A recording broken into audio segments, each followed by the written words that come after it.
Hello everyone, welcome to life in friends new blog. দিদির বিয়ের সিরিজগুলো কেমন লাগছে কমেন্টস করে কিন্তু অবশ্যই জানিও আমাকে।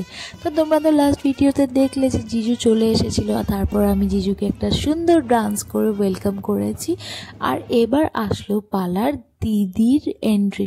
হ্যাঁ, বাট তার আগে জিজুদের বাড়ি থেকে কি কি তত্ত্ব এলো সেটাও একবার দেখে নাও। কি সুন্দর করে তত্ত্বগুলো সাজিয়েছে বলো। এবার হবে আমাদের ব্রাইডের এন্ট্রি। না না, আমি আর বেশি কথা বলবো না, এবার তোমরা পুরোটা ভিডিওতেই দেখে নাও।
কেমন লাগলো দিদির এন্ট্রিটা?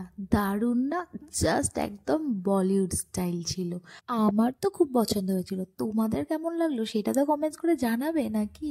আচ্ছা, তোমরা কি কোথাও আমাকে খুঁজে পেলে, দেখতে পেলে অবশ্যই সেটাও জানিও। Till then, bye by.